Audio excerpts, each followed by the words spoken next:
ਵਾਹਿਗੁਰੂ ਜੀ ਕਾ ਖਾਲਸਾ ਵਾਹਿਗੁਰੂ ਜੀ ਕੀ ਫਤਿਹ। ਮਾਨ ਅਪਮਾਨ, ਉਸਤਤ, ਨਿੰਦਿਆ, ਵਡਿਆਈ, ਬਦਨਾਮੀ, ਇਹਨਾਂ ਨੂੰ ਮਿਣਨ ਦਾ ਪੈਮਾਨਾ ਸਾਡੀਆਂ ਨਜ਼ਰਾਂ ਦੇ ਵਿੱਚ ਕੁਝ ਹੋ ਰਿਹਾ, ਜਦ ਕਿ ਜਦੋਂ ਗੁਰੂ ਗ੍ਰੰਥ ਸਾਹਿਬ ਜੀ ਦੀ ਪਾਵਨ ਬਾਣੀ ਆਪਾਂ ਪੜ੍ਹਦੇ ਹਾਂ, ਵਿਚਾਰਦੇ ਹਾਂ, ਉਹਦੇ ਵਿੱਚੋਂ ਇਹਨਾਂ ਨੂੰ ਮਿਣਨ ਦਾ ਜਿਹੜਾ ਪੈਮਾਨਾ ਹੈ ਉਹ ਕੁਝ ਹੋਰ ਤਰ੍ਹਾਂ ਦਾ ਸਾਡੇ ਸਾਹਮਣੇ ਆਉਂਦਾ ਹੈ। ਅਸੀਂ ਆਪਣੇ ਮਾਣ ਅਪਮਾਨ ਨੂੰ, ਆਪਣੀ ਉਸਤਤ ਨੂੰ, ਆਪਣੀ ਨਿੰਦਿਆ ਨੂੰ, ਆਪਣੀ ਸ਼ੋਭਾ ਨੂੰ, ਆਪਣੀ ਬਦਨਾਮੀ ਨੂੰ ਅਸੀਂ ਦੁਨੀਆ ਦੀਆਂ ਨਜ਼ਰਾਂ ਦੇ ਨਾਲ ਦੇਖਦੇ ਹਾਂ ਕਿ ਕਿੰਨੇ ਲੋਕ ਮੈਨੂੰ ਚੰਗਾ ਕਹਿੰਦੇ ਪਏ ਹਨ, ਕਿੰਨੇ ਲੋਕ ਮੈਨੂੰ ਮਾੜਾ ਕਹਿੰਦੇ ਪਏ ਹਨ, ਕਿੰਨੇ ਲੋਕ ਮੇਰਾ ਸਤਿਕਾਰ ਕਰਦੇ ਹਨ, ਕਿੰਨੇ ਲੋਕ ਮੇਰਾ ਅਪਮਾਨ ਕਰਦੇ ਹਨ। ਪਰ ਜਿਹੜਾ ਨਜ਼ਰੀਆ ਗੁਰੂ ਗ੍ਰੰਥ ਸਾਹਿਬ ਜੀ ਦੀ ਪਾਵਨ ਬਾਣੀ ਦੇ ਵਿੱਚੋਂ ਸਾਨੂੰ ਮਿਲਦਾ ਹੈ, ਉਹ ਨਜ਼ਰੀਆ ਇਹਦੇ ਨਾਲੋਂ ਬਿਲਕੁਲ ਵੱਖਰਾ ਹੈ। ਕਿਸੇ ਵੀ ਗੁਰੂ ਸਾਹਿਬ ਜੀ ਦੀ ਬਾਣੀ ਤੁਸੀਂ ਪੜ੍ਹ ਲਓ, ਹਰੇਕ ਗੁਰੂ ਸਾਹਿਬ ਜੀ ਨੇ ਸਾਨੂੰ ਜਿਹੜੀ ਸੋਚ ਦਿੱਤੀ ਹੈ, ਉਸ ਸੋਚ ਦੇ ਵਿੱਚ ਦੁਨੀਆ ਦੇ ਲੋਕਾਂ ਦੀ ਪਰਵਾਹ ਮੰਨਣੀ, ਉਸ ਨੂੰ ਸਤਿਗੁਰਾਂ ਨੇ ਬਿਲਕੁਲ ਮਨਫੀ ਕੀਤਾ ਹੈ। ਗੁਰੂ ਅੰਗਦ ਦੇਵ ਪਾਤਸ਼ਾਹ ਮਹਾਰਾਜ ਜੀ ਦੇ ਬੋਲ ਪੜ੍ਹੀਏ, ਉੱਥੇ ਸ਼ਬਦ ਆਉਂਦੇ ਨੇ ਕਿ ਨਾਨਕ ਦੁਨੀਆ ਕੀਆਂ ਵਡਿਆਈਆਂ, ਅੱਗੀ ਸੇਤੀ ਜਾਲ, ਇੰਨੀ ਜਲੀ ਨਾਮ ਵਿਸਾਰਿਆ, ਇੱਕ ਨਾ ਚੱਲੀਆਂ ਨਾਲ। ਗੁਰੂ ਅੰਗਦ ਦੇਵ ਪਾਤਸ਼ਾਹ ਮਹਾਰਾਜ ਵੀ ਆਖਦੇ ਹਨ ਕਿ ਦੁਨੀਆ ਵਾਲੀਆਂ ਜਿਹੜੀਆਂ ਵਡਿਆਈਆਂ ਹਨ, ਉਹਨਾਂ ਨੂੰ ਮੈਂ ਅੱਗ ਲਾ ਕੇ ਸਾੜ ਦਿਆਂ। ਭਾਵ ਦੁਨੀਆ ਦੇ ਲੋਕ ਮੇਰੀ ਵਡਿਆਈ ਕਰਨ, ਮੇਰੀ ਸ਼ੋਭਾ ਕਰਨ, ਮੇਰੀ ਇੱਜ਼ਤ ਕਰਨ, ਮੈਨੂੰ ਇਸ ਗੱਲ ਦੀ ਕੋਈ ਪਰਵਾਹ ਨਹੀਂ ਕਿ ਲੋਕ ਮੈਨੂੰ ਕੀ ਆਖਦੇ ਹਨ। ਗੁਰੂ ਰਾਮਦਾਸ ਪਾਤਸ਼ਾਹ ਮਹਾਰਾਜ ਜੀ ਦੇ ਬੋਲ ਪੜ੍ਹਦੇ ਹਾਂ, ਉਹ ਵੀ ਇਹ ਸ਼ਬਦ ਦੁਹਰਾਉਂਦੇ ਹਨ ਕਿ ਲੋਕਨ ਕੀ ਚਤੁਰਾਈ ਉਪਮਾ ਤੇ ਬੈ ਸੰਤਰ ਜਾਰ, ਕਿ ਲੋਕਾਂ ਵਾਲੀਆਂ ਚਤੁਰਾਈਆਂ, ਲੋਕਾਂ ਵਾਲੀਆਂ ਵਡਿਆਈਆਂ, ਸਮਾਜ ਦੇ ਵਿੱਚੋਂ ਮਿਲਣ ਵਾਲੀਆਂ ਇੱਜ਼ਤਾਂ, ਮੈਂ ਉਹਨਾਂ ਨੂੰ ਅੱਗ ਲਾ ਕੇ ਸਾੜ ਦਿਆਂ। ਮੈਨੂੰ ਕੋਈ ਪਰਵਾਹ ਨਹੀਂ ਕਿ ਦੁਨੀਆ ਦੇ ਲੋਕ ਮੈਨੂੰ ਚੰਗਾ ਕਹਿੰਦੇ ਹਨ ਜਾਂ ਦੁਨੀਆ ਦੇ ਲੋਕ ਮੈਨੂੰ ਮਾੜਾ ਕਹਿੰਦੇ ਹਨ। ਮੈਂ ਆਪਣਾ ਆਪਾ ਸੱਚ ਨੂੰ ਅਰਪਣ ਕਰ ਦਿੱਤਾ ਹੈ। ਮੈਂ ਸੱਚ ਦੇ ਮਾਰਗ ਦੇ ਉੱਤੇ ਰੱਬੀ ਹੁਕਮ ਦੇ ਅੰਦਰ ਤੁਰਨਾ ਸ਼ੁਰੂ ਕਰ ਦਿੱਤਾ ਹੈ। ਬਦਲੇ ਦੇ ਵਿੱਚ ਲੋਕ ਮੈਨੂੰ ਚੰਗਾ ਆਖਣ ਜਾਂ ਮਾੜਾ ਆਖਣ, ਮੈਨੂੰ ਇਸ ਗੱਲ ਦੀ ਕੋਈ ਪਰਵਾਹ ਨਹੀਂ ਹੈ। ਜਦ ਕਿ ਦੁਨੀਆ ਦੇ ਲੋਕ ਜਿਹੜੇ ਨੇ ਇਸ ਗੱਲ ਦੀ ਪਰਵਾਹ ਮੰਨਦੇ ਹਨ। ਗੁਰੂ ਰਾਮਦਾਸ ਪਾਤਸ਼ਾਹ ਮਹਾਰਾਜ ਜੀ ਦਾ ਇੱਕ ਸ਼ਬਦ ਐਸਾ ਵੀ ਆਉਂਦਾ ਹੈ ਜਿਹਦੇ ਵਿੱਚ ਉਹ ਆਖਦੇ ਹਨ ਕਿ ਦੁਨੀਆ ਦੀਆਂ ਨਜ਼ਰਾਂ ਦੇ ਵਿੱਚ ਚੰਗਾ ਬਣਨ ਵਾਸਤੇ, ਲੋਕਾਂ ਨੂੰ ਇਹ ਯਕੀਨ ਦਿਵਾਉਣ ਵਾਸਤੇ ਕਿ ਵਾਕਿਆ ਹੀ ਮੈਂ ਬਹੁਤ ਵੱਡਾ ਧਰਮੀ ਹਾਂ, ਲੋਕੀ ਤਰ੍ਹਾਂ ਤਰ੍ਹਾਂ ਦੀਆਂ ਧਾਰਮਿਕ ਰਸਮਾਂ ਨਿਭਾਉਂਦੇ ਹਨ। ਕੋਈ ਸਾਜ਼ ਵਜਾਉਂਦਾ ਹੈ, ਕੋਈ ਰਾਗ ਗਾਉਂਦਾ ਹੈ, ਕੋਈ ਰਾਸਾਂ ਪਾਉਂਦਾ ਹੈ, ਨੱਚਦਾ ਹੈ, ਟੱਪਦਾ ਹੈ। ਕਾਹਦੇ ਵਾਸਤੇ? ਕਿ ਦੁਨੀਆ ਦੇ ਲੋਕਾਂ ਦੀ ਮੈਂ ਤਸੱਲੀ ਕਰਵਾ ਦਿਆਂ, ਲੋਕਾਂ ਨੂੰ ਯਕੀਨ ਆ ਜਾਏ ਕਿ ਮੈਂ ਵਾਕਿਆ ਹੀ ਧਰਮੀ ਹਾਂ। ਪਰ ਉਸ ਸ਼ਬਦ ਦੇ ਅੰਦਰ ਵੀ ਗੁਰੂ ਰਾਮਦਾਸ ਪਾਤਸ਼ਾਹ ਮਹਾਰਾਜ ਜੀ ਨੇ ਅਖੀਰ ਤੇ ਗੱਲ ਇਹ ਆਖ ਦਿੱਤੀ ਕਿ ਕਬ ਕੋ ਲੋਕਨ ਕੋ ਪਤੀ ਆਵੇ, ਲੋਕ ਪਤੀਣੇ ਨਾ ਪਤ ਹੋਏ। ਕਾਹਦੇ ਵਾਸਤੇ ਯਤਨ ਕੀਤਾ ਜਾਏ ਕਿ ਦੁਨੀਆ ਦੇ ਲੋਕਾਂ ਦੀ ਤਸੱਲੀ ਕਰਵਾਉਣੀ ਜ਼ਰੂਰੀ ਹੈ। ਜੇ ਮੈਂ ਧਰਮੀ ਹਾਂ, ਜੇ ਮੈਂ ਚੰਗਾ ਹਾਂ, ਤੇ ਕੀ ਮੈਨੂੰ ਇਸ ਵਾਸਤੇ ਜ਼ਰੂਰੀ ਹੈ ਕਿ ਹੁਣ ਸਾਰੇ ਸੰਸਾਰ ਦੇ ਲੋਕਾਂ ਦੀ ਮੈਂ ਤਸੱਲੀ ਕਰਵਾਵਾਂ, ਸਾਰੇ ਲੋਕਾਂ ਨੂੰ ਯਕੀਨ ਦਿਵਾਵਾਂ ਕਿ ਵਾਕਈ ਮੈਂ ਧਰਮੀ ਹਾਂ, ਵਾਕਈ ਮੈਂ ਬਹੁਤ ਚੰਗਾ ਹਾਂ। ਗੁਰੂ ਰਾਮਦਾਸ ਪਾਤਸ਼ਾਹ ਮਹਾਰਾਜ ਕਹਿੰਦੇ ਨੇ, ਲੋਕ ਪਤੀਣੇ ਨਾ ਪਤ ਹੋਏ। ਜੇ ਲੋਕਾਂ ਦੀ ਤਸੱਲੀ ਹੋ ਵੀ ਜਾਏ, ਲੋਕਾਂ ਨੂੰ ਯਕੀਨ ਆ ਵੀ ਜਾਏ ਤੇ ਲੋਕਾਂ ਦੇ ਯਕੀਨ ਕਰਨ ਦੇ ਨਾਲ, ਲੋਕਾਂ ਦੀ ਤਸੱਲੀ ਕਰਵਾਉਣ ਦੇ ਨਾਲ ਵੀ ਤੇਰੇ ਆਪਣੇ ਜੀਵਨ ਦਾ ਕੁਝ ਵੀ ਸਵਰੇਗਾ ਨਹੀਂ।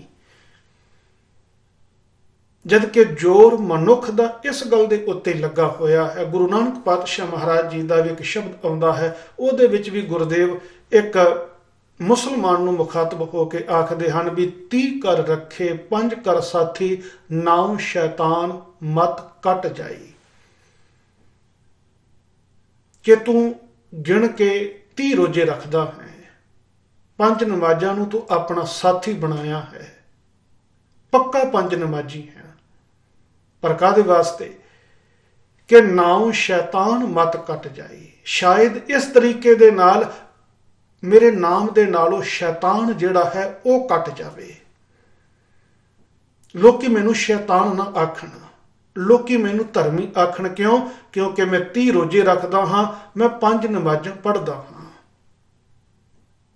ਗੁਰੂ ਨਾਨਕ ਪਾਤਸ਼ਾਹ ਮਹਾਰਾਜ ਵੀ ਕਹਿੰਦੇ ਨੇ ਕਿ ਮਨੁੱਖ ਦੀਆਂ ਧਾਰਮਿਕ ਰਸਮਾਂ ਕੇਵਲ ਲੋਕਾਂ ਦੀਆਂ ਨਜ਼ਰਾਂ ਦੇ ਵਿੱਚ ਚੰਗਾ ਬਣਨ ਵਾਸਤੇ ਹੈ। ਜੇ ਗੁਰੂ ਅਰਜਨ ਦੇਵ ਪਾਤਸ਼ਾਹ ਮਹਾਰਾਜ ਜੀ ਦੇ ਬੋਲ ਪੜ੍ਹਦੇ ਹਾਂ ਤੇ ਗੁਰੂ ਅਰਜਨ ਦੇਵ ਪਾਤਸ਼ਾਹ ਮਹਾਰਾਜ ਜੀ ਦੇ ਸ਼ਬਦ ਵੀ ਇਹੀ ਨੇ ਕਿ ਘਰ ਮੰਦਰ ਖੁਸ਼ੀਆਂ ਤਹੀਂ ਜੈ ਤੂੰ ਆਵੇਂ ਚੇਤਾ, ਦੁਨੀਆ ਕੀਆਂ ਵਡਿਆਈਆਂ ਨਾਨਕ ਸਭ ਕੁਮਿਤ। ਕੁਮਿਤ ਦਾ ਅਰਥ ਹੁੰਦਾ ਹੈ ਭੈੜੇ ਮਿੱਤਰ, ਖੋਟੇ ਮਿੱਤਰ। ਗੁਰੂ ਅਰਜਨ ਪਾਤਸ਼ਾਹ ਮਹਾਰਾਜ ਵੀ ਆਖਦੇ ਨੇ ਕਿ ਦੁਨੀਆ ਵਾਲੀਆਂ ਵਡਿਆਈਆਂ, ਦੁਨੀਆ ਵਾਲੀਆਂ ਇੱਜ਼ਤਾਂ ਵੀ ਲੋਕੀ ਆਖਣ ਵੀ ਬੜਾ ਚੰਗਾ ਹੈ, ਬੜਾ ਧਰਮੀ ਹੈ, ਬੜਾ ਮਹਾਨ ਹੈ, ਬੜਾ ਮਹਾਤਮਾ ਹੈ, ਇਹ ਵਡਿਆਈਆਂ ਮਨੁੱਖ ਦਾ ਕੁਝ ਸਵਾਰਦੀਆਂ ਨਹੀਂ ਹਨ, ਨੁਕਸਾਨ ਕਰਦੀਆਂ ਹਨ, ਖੋਟੇ ਮਿੱਤਰਾਂ ਦੀ ਭੂਮਿਕਾ ਨਿਭਾਉਂਦੀਆਂ ਹਨ ਮਨੁੱਖ ਦੀ ਜ਼ਿੰਦਗੀ ਦੇ ਵਿੱਚ। ਜੇ ਗੁਰੂ ਤੇਗ ਬਹਾਦਰ ਪਾਤਸ਼ਾਹ ਮਹਾਰਾਜ ਜੀ ਦੇ ਬੋਲ ਪੜ੍ਹਦੇ ਹਾਂ ਤਾਂ ਗੁਰੂ ਤੇਗ ਬਹਾਦਰ ਪਾਤਸ਼ਾਹ ਮਹਾਰਾਜ ਵੀ ਇਹ ਆਖਦੇ ਹਨ ਕਿ ਉਸਤਤ ਨਿੰਦਿਆ ਨਾਹੀਂ ਜੇ ਕੰਚਨ ਲੋਹ ਸਮਾਨ, ਕਉ ਨਾਨਕ ਸੁਨ ਰੇ ਮਨਾ ਮੁਕਤ ਤਾਹੀਂ ਤੈ ਜਾਨ। ਮੁਕਤੀ ਵਾਸਤੇ ਲੋਕੀ ਪਤਾ ਨਹੀਂ ਕਿੰਨੀਆਂ ਕੋ ਧਾਰਮਿਕ ਰਸਮਾਂ ਨਿਭਾਉਂਦੇ ਫਿਰਦੇ ਹਨ, ਪਰ ਗੁਰੂ ਤੇਗ ਬਹਾਦਰ ਪਾਤਸ਼ਾਹ ਮਹਾਰਾਜ ਕਹਿੰਦੇ ਨੇ ਮੈਂ ਤੇ ਉਸ ਮਨੁੱਖ ਨੂੰ ਮੰਨਾਂਗਾ ਕਿ ਇਸ ਨੂੰ ਮੁਕਤੀ ਮਿਲ ਗਈ ਹੈ, ਇਹ ਮੁਕਤ ਹੋ ਗਿਆ ਹੈ, ਜਿਹੜਾ ਮਨੁੱਖ ਦੁਨੀਆ ਦੇ ਲੋਕਾਂ ਵੱਲੋਂ ਕੀਤੀ ਜਾਣ ਵਾਲੀ ਨਿੰਦਿਆ ਤੇ ਉਸਤਤ ਤੋਂ ਉੱਪਰ ਉੱਠ ਜਾਏ। ਭਗਤਾਂ ਦੇ ਬੋਲ ਪੜ੍ਹੀਏ ਤੇ ਬਾਬਾ ਫਰੀਦ ਜੀ ਵੀ ਇਹੀ ਸ਼ਬਦ ਦੁਹਰਾਉਂਦੇ ਹਨ ਜਦੋਂ ਇਹ ਆਖਦੇ ਨੇ ਕਿ ਫਰੀਦਾ ਮੈਂ ਭੁਲਾਵਾ ਪੱਗ ਦਾ, ਮਤ ਮੈਲੀ ਹੋ ਜਾਏ, ਗਹਿਲਾ ਰੂਹ ਨਾ ਜਾਣੇ, ਸਿਰ ਵੀ ਮਿੱਟੀ ਖਾਏ। ਮੈਨੂੰ ਤੇ ਭੁਲੇਖਾ ਹਰ ਵੇਲੇ ਆਪਣੀ ਪੱਗ ਦਾ ਲੱਗਾ ਰਹਿੰਦਾ ਹੈ ਕਿ ਕਿਧਰੇ ਮੇਰੀ ਪੱਗ ਮੈਲੀ ਨਾ ਹੋ ਜਾਏ, ਕਿਧਰੇ ਦੁਨੀਆ ਦੇ ਲੋਕ ਮੇਰੀ ਬਦਨਾਮੀ ਨਾ ਕਰਨ, ਕਿਧਰੇ ਦੁਨੀਆ ਦੇ ਲੋਕ ਮੈਨੂੰ ਮਾੜਾ ਨਾ ਆਖਣ। ਪਰ ਕਮਲੀ ਜਿੰਦ ਨਹੀਂ ਜਾਣਦੀ ਕਿ ਪੱਗ ਦਾ ਮੈਲਾ ਹੋਣਾ ਤੇ ਇੱਕ ਪਾਸੇ ਰਹਿਆ, ਇੱਕ ਦਿਨ ਤੇ ਇਸ ਸਿਰ ਨੂੰ ਵੀ ਮਿੱਟੀ ਨੇ ਖਾ ਜਾਣਾ ਹੈ, ਸਰੀਰ ਬਿਨਸ ਜਾਣਾ ਹੈ।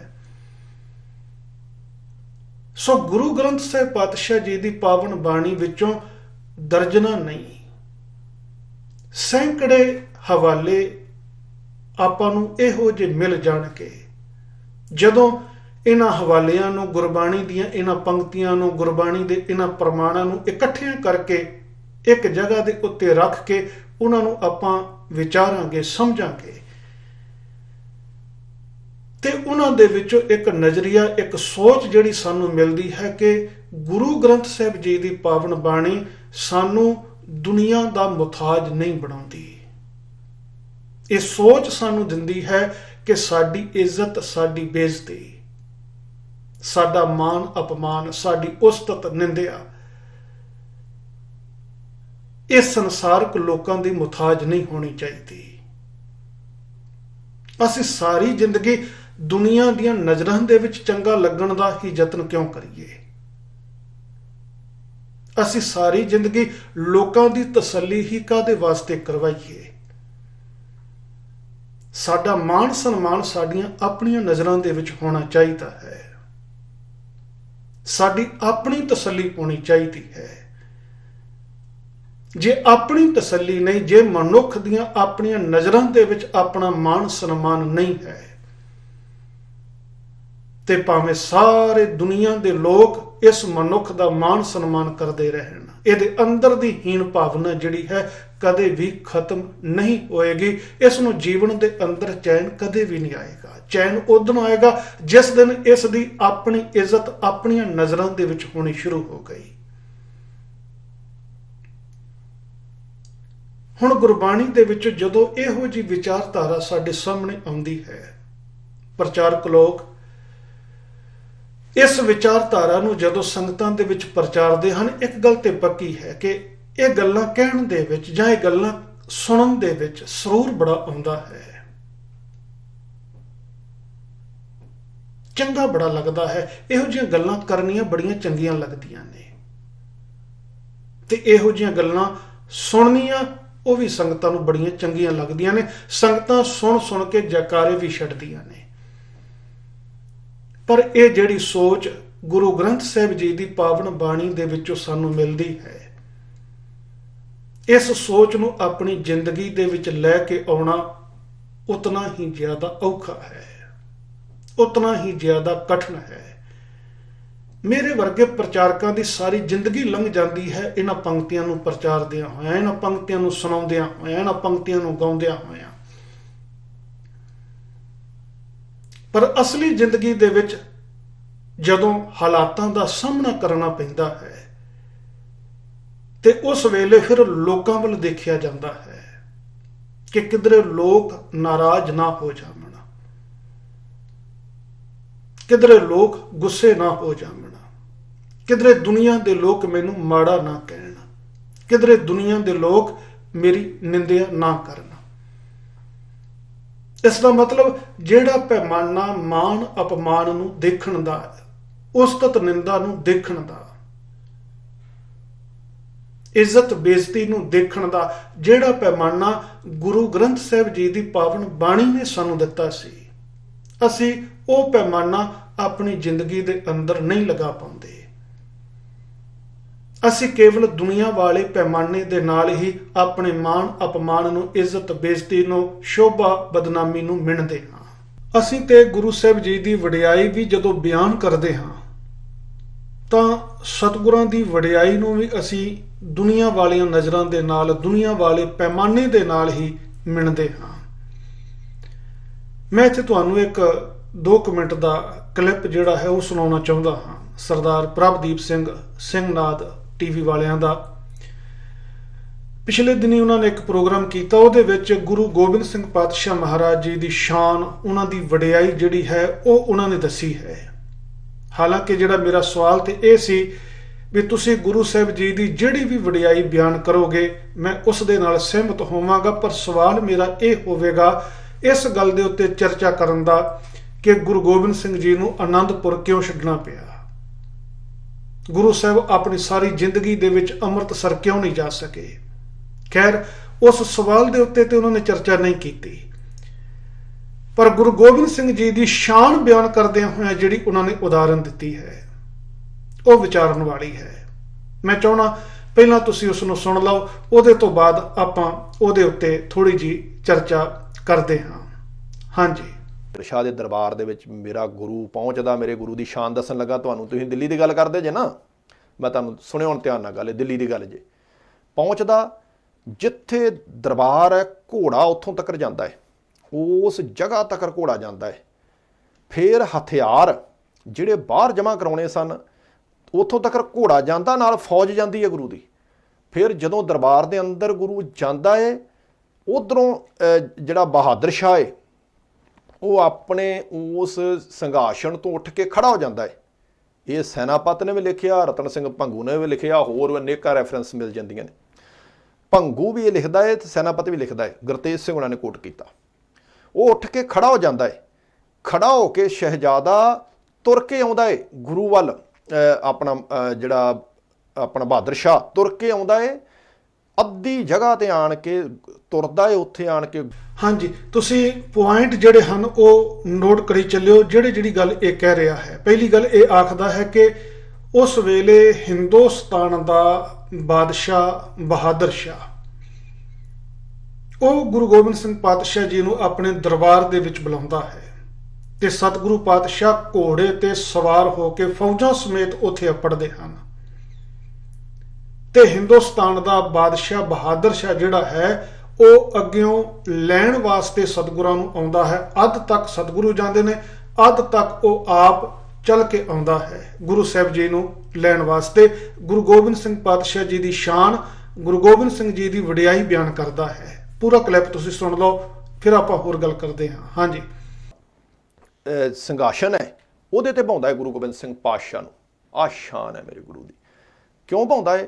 ਕਿਉਂਕਿ ਉਸ ਬਹਾਦਰ ਸ਼ਾਹ ਦੀ ਮਦਦ ਕਰਨ ਵਾਲੇ, ਉਹਨੂੰ ਸਿੰਘਾਸਨ ਤੱਕ ਪਹੁੰਚਾਉਣ ਵਾਲੇ ਗੁਰੂ ਗੋਬਿੰਦ ਸਿੰਘ ਪਾਤਸ਼ਾਹ ਸਨ। ਬਾ ਕੇ ਜਿਹੜੀ ਖਿੱਲਤ ਮਿਲਣੀ ਹੁੰਦੀ ਦਰਬਾਰ ਦੇ ਵਿੱਚੋਂ, ਉਹ ਖਿੱਲਤ ਉੱਥੇ ਪਾਉਣੀ ਹੁੰਦੀ ਆ। ਗੁਰੂ ਨੇ ਖਿੱਲਤ ਉਹ ਮਿਲੀ, ਉਹ ਆਪਣੇ ਸੇਵਕ ਨੂੰ ਦਿੱਤੀ ਤੇ ਉਹ ਖਿੱਲਤ ਬਾਹਰ ਤੱਕ ਲੈ ਕੇ ਗਿਆ, ਪਾਈ ਨਹੀਂ।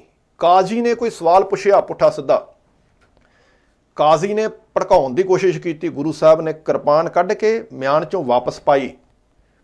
ਉਹਦੀ ਸਜ਼ਾ ਮੌਤ ਹੈ। ਦਰਬਾਰ ਦੇ ਵਿੱਚ ਕਿਰਪਾਨ ਕੱਢਣ ਵਾਲੇ ਵਾਸਤੇ ਸਜ਼ਾਏ ਮੌਤ ਹੈ। ਗੁਰੂ ਨੂੰ 60,000 ਦੇ ਗਹਿਣੇ ਤੇ ਅਨੇਕਾਂ ਉੱਥੇ ਰਿਸਪੈਕਟ ਦੇ ਕੇ ਵਾਪਸ ਜਿਹੜਾ ਵਾ ਗੁਰੂ ਸਾਹਿਬ ਨੂੰ ਉੱਥੋਂ ਵਿਦ ਰਿਸਪੈਕਟ ਛੱਡਿਆ ਗਿਆ। ਮੇਰੇ ਗੁਰੂ ਦੀ ਸ਼ਾਨ ਇਹ ਹੈ, ਦਿੱਲੀ ਦਾ ਬਾਦਸ਼ਾਹ ਜਦੋਂ ਸਾਹਮਣੇ ਗੁਰੂ। ਹਾਂਜੀ, ਸੁਣ ਲਿਆ ਤੁਸੀਂ। 3-4 ਗੱਲਾਂ ਨੇ ਜਿਹੜੀਆਂ ਇਸ ਕਲਿੱਪ ਦੇ ਵਿੱਚ ਪ੍ਰਭਦੀਪ ਸਿੰਘ ਨੇ ਕੀਤੀਆਂ ਨੇ। ਭੰਗੂ ਦਾ ਹਵਾਲਾ ਦੇ ਕੇ, ਸੈਨਾਪਤੀ ਦਾ ਹਵਾਲਾ ਦੇ ਕੇ, ਗੁਰਤੇਜ ਸਿੰਘ ਹੁਣਾਂ ਦਾ ਹਵਾਲਾ ਦੇ ਕੇ। ਹਾਲਾਂਕਿ ਭੰਗੂ ਦੀਆਂ ਉਹ ਲਿਖਤਾਂ ਜਿਹੜੀਆਂ ਆਪਣੇ ਆਪ ਦੇ ਵਿੱਚ ਵਿਵਾਦਿਤ ਆ, ਉਹਨਾਂ ਲਿਖਤਾਂ ਦੇ ਵਿੱਚੋਂ ਜਦੋਂ ਰੇਡੀਓ ਵਿਰਸਾ ਵਾਲੇ ਕੋਈ ਹਵਾਲਾ ਦਿੰਦੇ, ਚਾਹੇ ਉਹ ਮਾਤਾ ਸੁੰਦਰ ਕੌਰ ਜੀ ਦੇ ਸਬੰਧ ਵਿੱਚ, ਚਾਹੇ ਭਾਈ ਨੰਦ ਲਾਲ ਜੀ ਦੇ ਸਬੰਧ ਦੇ ਵਿੱਚ, ਤੇ ਉਦੋਂ ਸਾਰੇ ਜਾਣੇ ਫਿਰ ਇਹ ਚੀਕਾਂ ਮਾਰਦੇ ਆ। ਪਰ ਗੁਰੂ ਗੋਬਿੰਦ ਸਿੰਘ ਜੀ ਦੀ ਵਡਿਆਈ ਬਿਆਨ ਕਰਨ ਵਾਸਤੇ ਭੰਗੂ ਦਾ ਹਵਾਲਾ ਦੇ ਰਿਹਾ ਹੈ। ਤੇ ਉਦਾਹਰਨ ਕੀ ਦਿੱਤੀ ਜਾ ਰਹੀ ਹੈ ਕਿ ਉਸ ਵੇਲੇ ਦੇ ਬਾਦਸ਼ਾਹ ਬਹਾਦਰ ਸ਼ਾਹ ਉਹ ਗੁਰੂ ਗੋਬਿੰਦ ਸਿੰਘ ਜੀ ਨੂੰ ਬੁਲਾਉਂਦੇ ਹਨ ਆਪਣੇ ਦਰਬਾਰ ਦੇ ਵਿੱਚ, ਤੇ ਸਤਿਗੁਰੂ ਘੋੜੇ ਤੇ ਸਵਾਰ ਹੋ ਕੇ ਜਾਂਦੇ ਹਨ। ਬਾਦਸ਼ਾਹ ਅੱਗੋਂ ਸਤਿਗੁਰਾਂ ਨੂੰ ਲੈਣ ਵਾਸਤੇ ਆਉਂਦਾ ਹੈ। ਅੱਧ ਤੱਕ ਸਤਿਗੁਰੂ ਜਾਂਦੇ ਨੇ, ਅੱਧ ਤੱਕ ਬਾਦਸ਼ਾਹ ਚੱਲ ਕੇ ਆਉਂਦਾ ਹੈ। ਸਤਿਗੁਰਾਂ ਨੂੰ ਨਾਲ ਲਿਜਾ ਕੇ ਸਿੰਘਾਸਨ ਦੇ ਉੱਤੇ ਬਿਠਾਉਂਦਾ ਹੈ। ਫਿਰ ਆਖਿਆ ਜਾ ਰਿਹਾ ਹੈ ਕਿ ਬਾਦਸ਼ਾਹ ਦੇ ਦਰਬਾਰ ਦੇ ਵਿੱਚ ਗੁਰੂ ਗੋਬਿੰਦ ਸਿੰਘ ਜੀ ਕਾਜੀ ਦੀ ਕਿਸੇ ਗੱਲ ਤੋਂ ਖਫਾ ਹੋ ਕੇ ਮਿਆਨ ਦੇ ਵਿੱਚੋਂ ਤਲਵਾਰ ਕੱਢ ਕੇ ਫਿਰ ਮਿਆਨ ਦੇ ਵਿੱਚ ਪਾ ਲੈਂਦੇ ਹਨ। ਇਸ ਦੀ ਸਤਿਗੁਰਾਂ ਨੂੰ ਕੋਈ ਸਜ਼ਾ ਨਹੀਂ ਦਿੱਤੀ ਜਾਂਦੀ। ਫਿਰ ਆਖਿਆ ਜਾ ਰਿਹਾ ਹੈ ਕਿ ਸਤਿਗੁਰਾਂ ਨੂੰ ਖਿੱਲਤ ਦਿੱਤੀ ਗਈ, ਜਿਹੜੀ ਸਤਿਗੁਰਾਂ ਨੇ ਆਪਣੇ ਸਿੱਖ ਦੀ ਰਾਹੀਂ ਬਾਹਰ ਭੇਜ ਦਿੱਤੀ। ਤੇ ਅਗਲੀ ਗੱਲ ਆਖੀ ਜਾ ਰਹੀ ਹੈ ਗੁਰੂ ਦੀ ਵਡਿਆਈ ਬਿਆਨ ਕਰਦਿਆਂ ਹੋਇਆਂ ਕਿ ਬਹਾਦਰ ਸ਼ਾਹ ਨੇ ਗੁਰੂ ਗੋਬਿੰਦ ਸਿੰਘ ਪਾਤਸ਼ਾਹ ਜੀ ਨੂੰ ਉਹਨਾਂ ਸਮਿਆਂ ਦੇ ਵਿੱਚ 60,000 ਰੁਪਏ ਦੇ ਗਹਿਣੇ, 60,000 ਦੇ ਤੋਹਫੇ ਦੇ ਕੇ ਸਤਿਗੁਰਾਂ ਨੂੰ ਉੱਥੋਂ ਵਿਦਾ ਕੀਤਾ। ਵਾਹ ਪ੍ਰਭਦੀਪ ਸਿੰਘ ਜੀ, ਜਦੋਂ ਗੁਰੂ ਗੋਬਿੰਦ ਸਿੰਘ ਜੀ ਦੀ ਵਡਿਆਈ ਬਿਆਨ ਕਰਨੀ ਹੈ ਤੇ ਤੁਹਾਨੂੰ ਆਹ ਉਦਾਹਰਨ ਸਾਰੇ ਇਤਿਹਾਸ ਦੇ ਵਿੱਚੋਂ ਲੱਭੀ। ਗੁਰੂ ਗੋਬਿੰਦ ਸਿੰਘ ਜੀ ਜਿਨ੍ਹਾਂ ਦੇ ਸਬੰਧ ਵਿੱਚ ਇਸੇ ਵੀਡੀਓ ਦੇ ਵਿੱਚ ਤੁਸੀਂ ਆਪ ਗੁਰਬਾਣੀ ਦੀਆਂ ਪੰਕਤੀਆਂ ਸੁਣਾ ਕੇ ਵੀ ਗੁਰੂ ਅਰਜਨ ਪ੍ਰਤੱਖ ਹਰ ਦੇ ਪ੍ਰਮਾਣ ਦੇ ਕੇ ਇਹ ਆਖਿਆ ਵੀ ਗੁਰੂ ਗੋਬਿੰਦ ਸਿੰਘ ਜੀ ਰੱਬ ਨੇ, ਪ੍ਰਤੱਖ ਹਰੀ ਨੇ। ਹਰੀ ਰੱਬ, ਰੱਬ ਜਾਨੀ ਜਿਸ ਨੇ ਇਹ ਸਾਰੀ ਸ੍ਰਿਸ਼ਟੀ ਬਣਾਈ ਹੈ। ਸ੍ਰਿਸ਼ਟੀ ਕੇਵਲ ਆ ਧਰਤੀ ਨਹੀਂ, ਆ ਸੂਰਜ, ਚੰਦਰਮਾ, ਤਾਰੇ ਸਿਤਾਰੇ ਨਹੀਂ, ਸਾਰਾ ਬ੍ਰਹਿਮੰਡ। ਤੇ ਰੱਬ ਜਾਨੀ ਕਿ ਜਿਸ ਨੇ ਇਹ ਬ੍ਰਹਿਮੰਡ ਨਹੀਂ, ਜਿਸ ਦੇ ਸੰਬੰਧ ਵਿੱਚ ਅਸੀਂ ਆਖਦੇ ਹਾਂ ਵੀ ਰੱਬ ਜਿਹੜਾ ਹੈ ਉਹ ਕਰੋੜਾਂ ਬ੍ਰਹਿਮੰਡਾਂ ਦਾ ਮਾਲਕ ਹੈ। ਉਹ ਰੱਬ ਰੂਪ ਨੇ ਗੁਰੂ ਗੋਬਿੰਦ ਸਿੰਘ ਜੀ। ਤੇ ਉਹ ਰੱਬ ਰੂਪ ਜਿਹੜੇ ਕਰੋੜਾਂ ਬ੍ਰਹਿਮੰਡਾਂ ਦੇ ਮਾਲਕ ਨੇ, ਉਹਦੀ ਵਡਿਆਈ ਕਰਨ ਵਾਸਤੇ ਤੁਹਾਨੂੰ ਉਦਾਹਰਨ ਇਹ ਲੱਭੀ ਕਿ ਉਸ ਵੇਲੇ ਦਾ ਬਾਦਸ਼ਾਹ ਗੁਰੂ ਗੋਬਿੰਦ ਸਿੰਘ ਜੀ ਨੂੰ 60,000 ਦੇ ਤੋਹਫੇ ਦੇ ਕੇ ਵਿਦਾ ਕਰਦਾ ਪਿਆ ਹੈ। ਸ਼ਾਇਦ ਸਿਆਣੇ ਇਸੇ ਵਾਸਤੇ ਕਹਿੰਦੇ ਆ ਵੀ ਕਮਲਾ ਬੰਦਾ ਤੇ ਕਿਸੇ ਦੀ ਵਡਿਆਈ ਵੀ ਨਾ ਕਰੇ। ਝੱਲਾ ਬੰਦਾ ਜੇ ਕਿਸੇ ਦੀ ਉਸਤਤ ਵੀ ਕਰਨ ਲੱਗੇ, ਕਿਸੇ ਦੀ ਵਡਿਆਈ ਵੀ ਕਰਨ ਲੱਗੇ, ਤੇ ਉਸਤਤ ਕਰਦਾ ਹੋਇਆ ਵੀ ਉਹ ਕਿਸੇ ਦੀ ਨਿੰਦਿਆ ਹੀ ਕਰੇਗਾ। ਹਾਲਾਂਕਿ ਚੰਗੀ ਤਰ੍ਹਾਂ ਤੁਸੀਂ ਜਾਣਦੇ ਹੋ, ਜਿਨ੍ਹਾਂ ਦੇ ਤੁਸੀਂ ਹਵਾਲੇ ਦਿੰਦੇ ਹੋ, ਚੰਗੀ ਤਰ੍ਹਾਂ ਉਹਨਾਂ ਦੇ ਵਿੱਚ ਲਿਖਿਆ ਹੋਇਆ ਹੋਵੇਗਾ, ਜੇ ਥੋੜਾ ਧਿਆਨ ਦੇ ਨਾਲ ਪੜ੍ਹਿਆ ਹੁੰਦਾ, ਕਿ ਬਹਾਦਰ ਸ਼ਾਹ ਦੇ ਨਾਲ ਗੁਰੂ ਗੋਬਿੰਦ ਸਿੰਘ ਜੀ ਦੀ ਇਹ ਮੀਟਿੰਗ ਇੱਕ ਰਾਜਸੀ ਮੀਟਿੰਗ ਸੀ। ਤੁਸੀਂ ਜ਼ਿਕਰ ਵੀ ਕੀਤਾ ਹੈ ਕਿ ਇਹ ਸਤਿਕਾਰ ਇਸ ਵਾਸਤੇ ਕੀਤਾ ਗਿਆ ਕਿਉਂਕਿ ਗੁਰੂ ਸਾਹਿਬ ਜੀ ਦੀ ਸਹਾਇਤਾ ਦੇ ਨਾਲ ਬਹਾਦਰ ਸ਼ਾਹ ਹਿੰਦੁਸਤਾਨ ਦੇ ਤਖਤ ਦੇ ਉੱਤੇ ਬੈਠਾ। ਇੱਕ ਜੰਗ ਦੇ ਵਿੱਚ ਸਤਿਗੁਰਾਂ ਨੇ ਉਹਦੀ ਸਹਾਇਤਾ ਕੀਤੀ, ਤੇ ਜੇ ਸਤਿਗੁਰਾਂ ਨੇ ਜੰਗ ਦੇ ਵਿੱਚ ਸਹਾਇਤਾ ਕੀਤੀ ਹੈ ਤੇ ਇਹਦਾ ਭਾਵ ਉਸ ਜੰਗ ਦੇ ਵਿੱਚ ਸਤਿਗੁਰਾਂ ਦੇ 20, 50, 100, 200 ਸਿੱਖ ਜਿਹੜੇ ਨੇ ਮਰੇ ਵੀ ਹੋਣਗੇ, ਜਿਸ ਦੇ ਬਦਲੇ ਦੇ ਵਿੱਚ ਬਹਾਦਰ ਸ਼ਾਹ ਗੁਰੂ ਗੋਬਿੰਦ ਸਿੰਘ ਜੀ ਨੂੰ 60,000 ਦੇ ਤੋਹਫੇ ਦਿੰਦਾ ਪਿਆ ਹੈ, ਸਤਿਗੁਰਾਂ ਨੂੰ ਖਿਲਤ ਦਿੰਦਾ ਪਿਆ ਹੈ, ਸਤਿਕਾਰ ਕਰਦਾ ਪਿਆ ਹੈ। ਤੇ ਇੱਕ ਹਿੰਦੁਸਤਾਨ ਦੇ ਛੋਟੇ ਜਿਹੇ ਬਾਦਸ਼ਾਹ ਦੇ ਕੋਲੋਂ ਮਿਲੇ ਹੋਏ 60,000 ਦੇ ਤੋਹਫੇ, ਉਹਨੂੰ ਤੁਸੀਂ ਗੁਰੂ ਗੋਬਿੰਦ ਸਿੰਘ ਜੀ ਦੀ ਵੱਡੀ ਤੋਂ ਵੱਡੀ ਵਡਿਆਈ ਇਹੀ ਸਮਝਦੇ ਹੋ। ਹਾਲਾਂਕਿ ਪਤਾ ਹੋਵੇ ਕਿ ਉਹੀ ਬਹਾਦਰ ਸ਼ਾਹ ਹੈ ਜਿਹੜਾ ਇੱਕ ਪਾਸੇ ਗੁਰੂ ਗੋਬਿੰਦ ਸਿੰਘ ਜੀ ਨੂੰ ਇਹ ਤੋਹਫੇ ਦੇ ਕੇ, ਖਿਲਤ ਦੇ ਕੇ ਸਨਮਾਨ ਦੇਣ ਦਾ ਟੌਂਗ ਰਚਦਾ ਹੈ। ਦੂਸਰੇ ਪਾਸੇ ਜਿਸ ਪਠਾਨ ਨੇ ਗੁਰੂ ਗੋਬਿੰਦ ਸਿੰਘ ਜੀ ਦੀ ਵੱਖੀ ਦੇ ਵਿੱਚ ਛੁਰਾ ਮਾਰਿਆ ਸੀ, ਇਹੀ ਬਹਾਦਰ ਸ਼ਾਹ ਉਸ ਦੇ ਮਰਨ ਤੋਂ ਬਾਅਦ ਉਸ ਦੇ ਪਰਿਵਾਰ ਨੂੰ ਵੀ ਸਨਮਾਨ ਭੇਜਦਾ ਹੈ, ਉਸ ਦੇ ਪਰਿਵਾਰ ਨੂੰ ਵੀ ਖਿਲਤ ਭੇਜਦਾ ਹੈ। ਪ੍ਰਿੰਸੀਪਲ ਸਤਬੀਰ ਸਿੰਘ ਨੇ ਲਿਖਿਆ ਹੋਇਆ ਇਸ ਦੇ ਸੰਬੰਧ ਦੇ ਵਿੱਚ, ਹਵਾਲੇ ਤੁਸੀਂ ਦੇਖ ਲਿਓ। ਉਹ ਬਾਦਸ਼ਾਹ ਕੋਈ ਸਤਿਗੁਰਾਂ ਦਾ ਸ਼ਰਧਾਲੂ ਨਹੀਂ ਸੀ, ਤੇ ਸਤਿਗੁਰਾਂ ਦੀ ਜੇ ਵਡਿਆਈ ਪੁੱਛੀ ਸੀ ਤੁਹਾਡੇ ਕੋਲੋਂ, ਸਤਿਗੁਰਾਂ ਦੀ ਤੁਸੀਂ ਸ਼ਾਨ ਦੱਸਣ ਲੱਗੇ ਸੀ, ਤੇ ਗੁਰੂ ਦੀ ਸ਼ਾਨ ਨੂੰ ਤੁਸੀਂ ਇਸ ਪੈਮਾਨੇ ਦੇ ਨਾਲ ਮਾਪਿਆ ਕਿ ਉਸ ਵੇਲੇ ਦਾ ਬਾਦਸ਼ਾਹ ਜਿਹੜਾ ਹੈ ਉਹ ਗੁਰੂ ਗੋਬਿੰਦ ਸਿੰਘ ਪਾਤਸ਼ਾਹ ਜੀ ਨੂੰ ਸਿੰਘਾਸਨ ਦੇ ਉੱਤੇ ਬਿਠਾਉਂਦਾ ਹੈ, ਗੁਰੂ ਗੋਬਿੰਦ ਸਿੰਘ ਜੀ ਨੂੰ ਖਿਲਤ ਦਿੰਦਾ ਹੈ, ਗੁਰੂ ਗੋਬਿੰਦ ਸਿੰਘ ਜੀ ਨੂੰ 60,000 ਦੇ ਤੋਹਫੇ ਦਿੰਦਾ ਹੈ। ਜੇ ਗੁਰੂ ਦੀ ਵਡਿਆਈ ਇਹਦੇ ਵਿੱਚ ਹੈ, ਜੇ ਗੁਰੂ ਦੀ ਸ਼ਾਨ ਇਹਦੇ ਵਿੱਚ ਹੈ, ਤੇ ਫਿਰ ਗੁਰੂ ਤੇਗ ਬਹਾਦਰ ਪਾਤਸ਼ਾਹ ਜੀ ਦੀ ਵਡਿਆਈ ਅਸੀਂ ਕਿਸ ਤਰੀਕੇ ਦੇ ਨਾਲ ਵੇਖਾਂਗੇ? ਗੁਰੂ ਤੇਗ ਬਹਾਦਰ ਪਾਤਸ਼ਾਹ ਜੀ ਨੂੰ ਤੇ ਉਸ ਦਿੱਲੀ ਦਰਬਾਰ ਦੇ ਵਿੱਚੋਂ ਕੋਈ ਸਰੋਪਾ ਨਹੀਂ ਸੀ ਮਿਲਿਆ ਕਿ ਗੁਰੂ ਤੇਗ ਬਹਾਦਰ ਜੀ ਦੀ ਵਡਿਆਈ ਘੱਟ ਸੀ। ਉਸ ਵੇਲੇ ਹਿੰਦੁਸਤਾਨ ਦੇ ਬਾਦਸ਼ਾਹ ਦੇ ਹੁਕਮ ਦੇ ਨਾਲ ਗੁਰੂ ਤੇਗ ਬਹਾਦਰ ਪਾਤਸ਼ਾਹ ਜੀ ਨੂੰ ਦਿੱਲੀ ਦੇ ਵਿੱਚ ਕਤਲ ਕੀਤਾ ਗਿਆ, ਤੇ ਕਤਲ ਵੀ ਕਿਸੇ ਚਾਰ ਦੀਵਾਰੀ ਦੇ ਅੰਦਰ ਨਹੀਂ, ਅਸੀਂ ਕਹਿੰਦੇ ਹਾਂ ਚਾਂਦਨੀ ਚੌਂਕ ਦੇ ਵਿੱਚ, ਚੁਰਾਹੇ ਦੇ ਵਿੱਚ, ਜਿੱਥੇ ਹਜ਼ਾਰਾਂ ਦਾ ਇਕੱਠ ਹੋਇਆ ਸੀ। ਇੱਕ ਚੈਲੰਜ ਸੀ ਉਸ ਵੇਲੇ ਦੇ ਬਾਦਸ਼ਾਹ ਵੱਲੋਂ ਵੀ ਕੋਈ ਹੈ ਗੁਰੂ ਦਾ ਹਮਾਇਤੀ ਆ ਕੇ ਛੁਡਾ ਸਕਦਾ ਤੇ ਛੁਡਾ ਲਵੇ। ਪੂਰੀ ਜਨਤਾ ਨੂੰ ਭੀਤ ਕਰਨ ਵਾਸਤੇ ਚੁਰਾਹੇ ਦੇ ਵਿੱਚ ਗੁਰੂ ਤੇਗ ਬਹਾਦਰ ਪਾਤਸ਼ਾਹ ਮਹਾਰਾਜ ਜੀ ਦਾ ਸੀਸ ਜਿਹੜਾ ਹੈ ਉਹ ਕਲਮ ਕੀਤਾ ਗਿਆ। ਗੁਰੂ ਤੇਗ ਬਹਾਦਰ ਜੀ ਨੂੰ ਕੋਈ ਸਰੋਪਾ ਨਹੀਂ ਦਿੱਤਾ ਗਿਆ, ਕੋਈ ਖਿਲਤ ਨਹੀਂ ਦਿੱਤੀ ਗਈ, ਕੋਈ ਤੋਹਫੇ ਨਹੀਂ ਦਿੱਤੇ ਗਏ। ਕਿ ਗੁਰੂ ਤੇਗ ਬਹਾਦਰ ਜੀ ਦੀ ਵਡਿਆਈ ਘੱਟ ਸੀ? ਜੇ ਤੁਹਾਡੇ ਵਾਲੇ ਇਸ ਪੈਮਾਨੇ ਦੇ ਨਾਲ ਇੱਜ਼ਤ ਤੇ ਬੇਇੱਜ਼ਤੀ ਨੂੰ, ਮਾਣ ਤੇ ਅਪਮਾਨ ਨੂੰ, ਸ਼ਾਨ ਨੂੰ ਤੇ ਬਦਨਾਮੀ ਨੂੰ ਦੇਖਣਾ ਹੋਵੇ, ਫਿਰ ਤੇ ਗੁਰੂ ਤੇਗ ਬਹਾਦਰ ਪਾਤਸ਼ਾਹ ਜੀ ਦੀ ਵਡਿਆਈ ਨਹੀਂ ਹੋਏਗੀ। ਮੈਂ ਇਸੇ ਵਾਸਤੇ ਆਖਿਆ ਸੀ ਤੁਸੀਂ ਗੁਰੂਆਂ ਨੂੰ ਕਿਸੇ ਹੋਰ ਨਜ਼ਰੀਏ ਦੇ ਨਾਲ ਦੇਖਦੇ ਹਾਂ, ਸਾਡਾ ਗੁਰੂਆਂ ਦੀ ਵਡਿਆਈ ਨੂੰ ਦੇਖਣ ਦਾ ਨਜ਼ਰੀਆ ਕੁਝ ਹੋਰ ਹੈ। ਸਾਡੇ ਹਿਰਦੇ ਅੰਦਰ ਗੁਰੂ ਤੇਗ ਬਹਾਦਰ ਪਾਤਸ਼ਾਹ ਜੀ ਦੀ ਵਡਿਆਈ ਹੈ ਕਿ ਬੇਸ਼ੱਕ ਉਹਨਾਂ ਨੇ ਆਪਣਾ ਸਿਰ ਕਲਮ ਕਰਵਾ ਲਿਆ, ਬੇਸ਼ੱਕ ਲੋਕੀ ਆਰੇ ਦੇ ਉੱਤੇ ਲੱਕੜਾਂ ਨੂੰ ਚੀਰਦਿਆਂ ਹੋਇਆਂ ਦੇਖਦੇ ਹੋਣਗੇ, ਗੁਰੂ ਤੇਗ ਬਹਾਦਰ ਪਾਤਸ਼ਾਹ ਜੀ ਨੇ ਦੇਖਿਆ ਉਹਨਾਂ ਦੇ ਪਿਆਰੇ ਸਿੱਖ ਦੇ ਸਰੀਰ ਨੂੰ ਆਰੇ ਦੇ ਨਾਲ ਚੀਰਿਆ ਗਿਆ ਉਹਨਾਂ ਦੇ ਸਾਹਮਣੇ। ਉਹਨਾਂ ਦੇ ਪਿਆਰੇ ਸਿੱਖ ਨੂੰ ਜਿਉਂਦੇ ਨੂੰ ਅੱਗ ਲਾ ਕੇ ਸਾੜਿਆ ਗਿਆ। ਉਹਨਾਂ ਦੇ ਪਿਆਰੇ ਸਿੱਖ ਨੂੰ ਜਿਉਂਦੇ ਨੂੰ ਉਬਲਦੀ ਹੋਈ ਦੇਗ ਦੇ ਵਿੱਚ ਉਬਾਲਿਆ ਗਿਆ। ਸਾਰਾ ਕੁਝ ਅੱਖਾਂ ਦੇ ਨਾਲ ਦੇਖ ਕੇ ਵੀ ਸੱਚ ਦੇ ਉੱਤੇ ਟਿਕੇ ਰਹਿਣਾ। ਮੇਰੇ ਗੁਰੂ ਤੇਗ ਬਹਾਦਰ ਪਾਤਸ਼ਾਹ ਜੀ ਦੀ ਵਡਿਆਈ ਇਹਦੇ ਵਿੱਚ ਹੈ। ਫਿਰ ਵੀ ਨਾ ਡੋਲਣਾ, ਨਾ ਸਤਿਗੁਰਾਂ ਨੇ ਆਪ ਡੋਲਣਾ ਤੇ ਨਾ ਸਤਿਗੁਰਾਂ ਦੇ ਕਿਸੇ ਇੱਕ ਵੀ ਸਿੱਖ ਦਾ ਡੋਲ ਜਾਣਾ। ਆਪਣੀ ਮੌਤ ਨੂੰ ਸਾਹਮਣੇ ਤੱਕ ਕੇ ਵੀ ਮੇਰੇ ਗੁਰੂ ਦੀ ਤੇ ਗੁਰੂ ਸਾਹਿਬਾਨ ਦੇ ਸਿੱਖਾਂ ਦੀ ਇਹ ਵਡਿਆਈ ਹੈ ਜਿਸ ਨੂੰ ਅਸੀਂ ਸਮਝਦੇ ਹਾਂ। ਤੁਸੀਂ ਵੇਖਦੇ ਹੋ ਕਿ ਬਾਦਸ਼ਾਹਾਂ ਦੇ ਦਰਬਾਰ ਦੇ ਵਿੱਚੋਂ ਗੁਰੂਆਂ ਨੂੰ ਸਰੋਪੇ ਮਿਲਦੇ ਨੇ। ਇਹ ਗੁਰੂਆਂ ਦੀ ਵਡਿਆਈ ਹੈ। ਤੁਸੀਂ ਇਸ ਨਜ਼ਰੀਏ ਤੋਂ ਦੇਖ ਰਹੇ ਹੋ। ਜਦ ਕਿ ਜੇ ਤੁਹਾਡੇ ਵਾਲਾ ਨਜ਼ਰੀਆ ਲਗਾਉਣਾ ਹੋਵੇ ਫਿਰ ਤੇ ਗੁਰੂ ਤੇਗ ਬਹਾਦਰ ਪਾਤਸ਼ਾਹ ਜੀ ਦੀ ਦਿੱਲੀ ਦੇ ਚਾਂਦਨੀ ਚੌਂਕ ਦੇ ਵਿੱਚ ਬੇਇੱਜ਼ਤੀ ਹੋ ਗਈ। ਫਿਰ ਤੇ ਸਤਿਗੁਰਾਂ ਦਾ ਅਪਮਾਨ ਹੋ ਗਿਆ। ਜੇ ਇਹ ਨਜ਼ਰੀਆ ਲਗਾ ਕੇ ਦੇਖਣਾ ਹੋਵੇਗਾ ਫਿਰ ਗੁਰੂ ਅਰਜਨ ਦੇਵ ਪਾਤਸ਼ਾਹ ਜੀ ਦੀ ਵਡਿਆਈ ਕਿਸ ਤਰੀਕੇ ਦੇ ਨਾਲ ਬਿਆਨ ਕਰਾਂਗੇ। ਲਾਹੌਰ ਦੇ ਦਰਬਾਰ ਦੇ ਵਿੱਚ ਕੀ ਗੁਰੂ ਅਰਜਨ ਦੇਵ ਪਾਤਸ਼ਾਹ ਜੀ ਨੂੰ ਸਰੋਪੇ ਪਾਏ ਗਏ ਸਨ? ਕਿ ਸਤਿਗੁਰਾਂ ਨੂੰ ਉੱਥੇ ਤੋਹਫੇ ਦਿੱਤੇ ਗਏ ਸਨ ਜਹਾਂਗੀਰ ਵੱਲੋਂ, ਉਹਦੇ ਦਰਬਾਰ ਵੱਲੋਂ? ਕੀ ਫਿਰ ਗੁਰੂ ਅਰਜਨ ਦੇਵ ਪਾਤਸ਼ਾਹ ਜੀ ਦੀ ਸ਼ਾਨ ਘਟ ਜਾਏਗੀ, ਵਡਿਆਈ ਘਟ ਜਾਏਗੀ?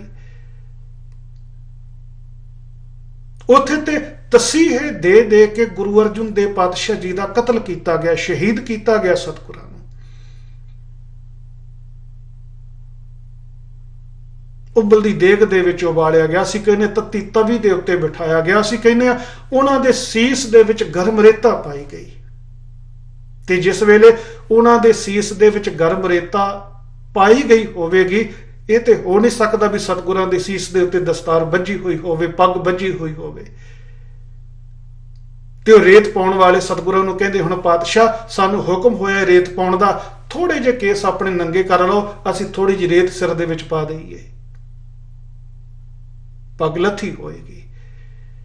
ਪੱਗ ਲੱਥੀ ਵੀ ਨਾ ਆਖੀਏ, ਜੇ ਅਸਲੀਅਤ ਨੂੰ ਵੇਖਣਾ ਹੋਵੇ ਤੇ ਸੰਭਾਵਨਾ ਇਹ ਹੈ ਕਿ ਗੁਰੂ ਅਰਜਨ ਦੇਵ ਪਾਤਸ਼ਾਹ ਜੀ ਦੀ ਪੱਗ ਉਹਨਾਂ ਨੇ ਲਾਹੀ ਹੋਵੇਗੀ, ਧੱਕੇ ਵੀ ਮਾਰੇ ਹੋਣਗੇ। ਇਹ ਤੇ ਹੋ ਨਹੀਂ ਸਕਦਾ ਨਾ ਵੀ ਜਾ ਕੇ ਸਤਿਗੁਰਾਂ ਦੇ ਸਾਹਮਣੇ ਹੱਥ ਜੋੜ ਕੇ ਖਲੋਗੇ ਹੋਣ, ਪ੍ਰਥਮ ਭਗਵਤੀ ਕਹਿ ਕੇ ਅਰਦਾਸ ਕਰਨ ਲੱਗ ਪੈਣ, ਜਾਂ ਪ੍ਰਥਮ ਅਕਾਲ ਪੁਰਖ ਕਹਿ ਕੇ ਅਰਦਾਸ ਕਰਨ ਲੱਗ ਪੈਣ, ਤੇ ਸਤਿਗੁਰਾਂ ਦੇ ਅੱਗੇ ਹੱਥ ਜੋੜ ਕੇ ਉਹਨਾਂ ਜਲਾਦਾਂ ਨੇ ਅਰਦਾਸ ਕੀਤੀ ਹੋਵੇ ਵੀ ਸੱਚੇ ਪਾਤਸ਼ਾਹ ਤੁਹਾਡੇ ਵਾਸਤੇ ਲੋਹ ਗਰਮ ਕੀਤੀ ਗਈ ਹੈ, ਆਪ ਜੀ ਕਿਰਪਾ ਕਰੋ, ਉੱਠੋ, ਜਾ ਕੇ ਲੋਹ ਦੇ ਉੱਤੇ ਆਸਣ ਲਗਾਓ ਤੇ ਸਾਨੂੰ ਕਿਰਤਾਰਥ ਕਰੋ। ਏਦਾਂ ਬੇਨਤੀ ਤੇ ਕੀਤੀ ਨਹੀਂ ਹੋਵੇਗੀ ਨਾ ਉਹਨਾਂ ਨੇ। ਚੰਦੂ ਨੇ ਬੇਨਤੀਆਂ ਥੋੜੀ ਕੀਤੀਆਂ ਹੋਣੀਆਂ।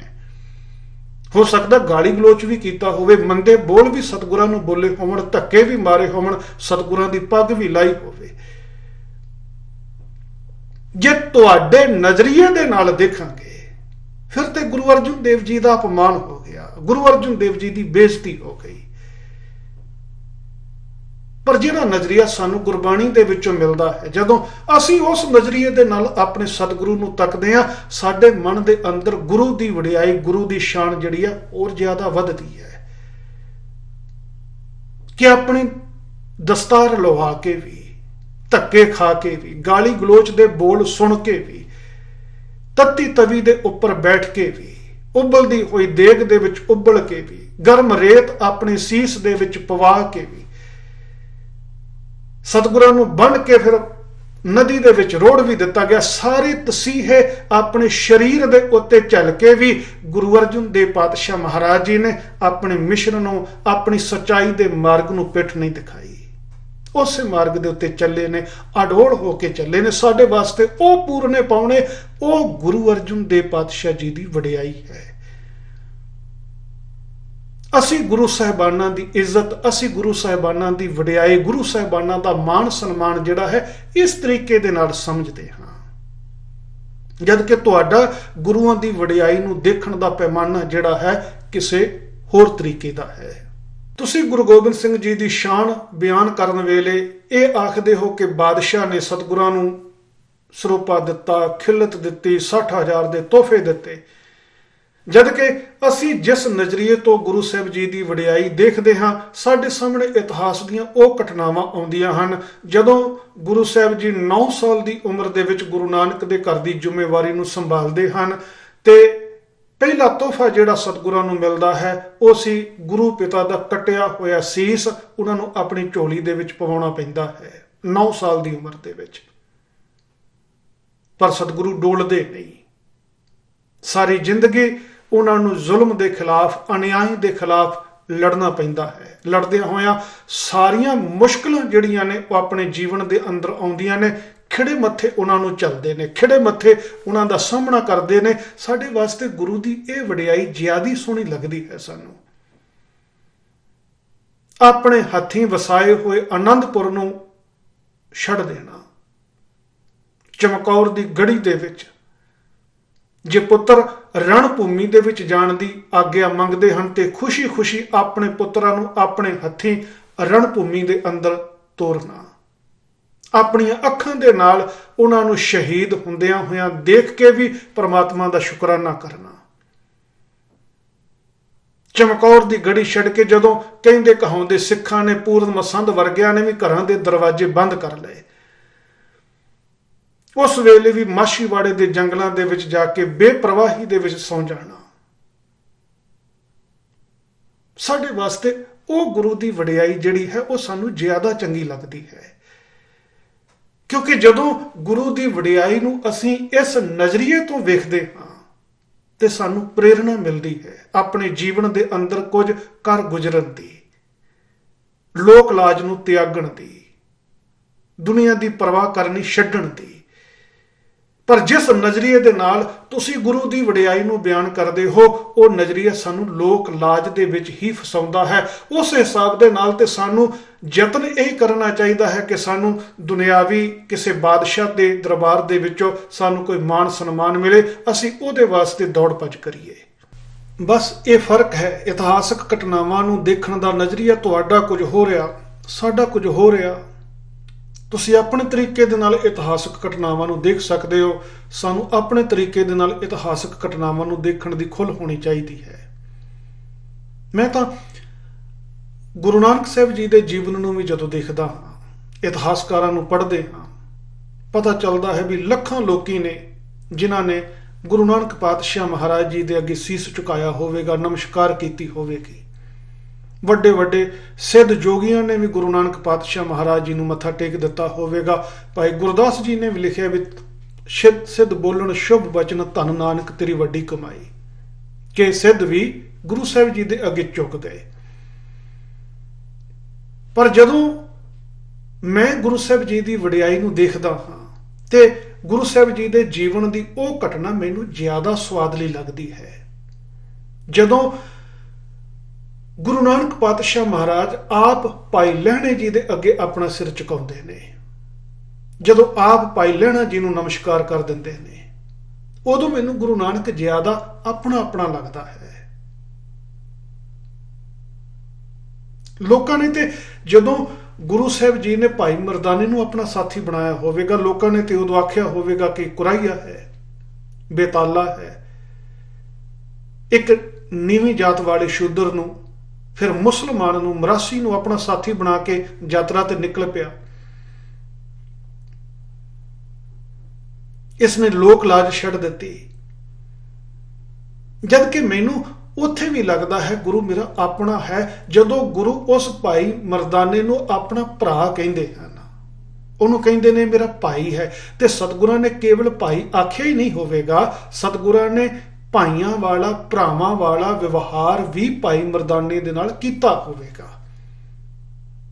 ਕੇਵਲ ਭਾਈ ਆਖਿਆ ਨਹੀਂ, ਭਾਈ ਮਤਲਬ ਭਰਾ, ਤੇ ਭਰਾ ਵੀ ਗੁਰੂ ਨਾਨਕ ਪਾਤਸ਼ਾਹ ਮਹਾਰਾਜ ਜੀ ਤੋਂ 10 ਸਾਲ ਉਮਰ ਦੇ ਵਿੱਚ ਵੱਡਾ, ਇਹਦਾ ਮਤਲਬ ਵੱਡਾ ਭਰਾ ਹੈ। ਭਾਈ ਮਰਦਾਨਾ ਗੁਰੂ ਨਾਨਕ ਪਾਤਸ਼ਾਹ ਜੀ ਦਾ ਵੱਡਾ ਭਰਾ ਹੈ।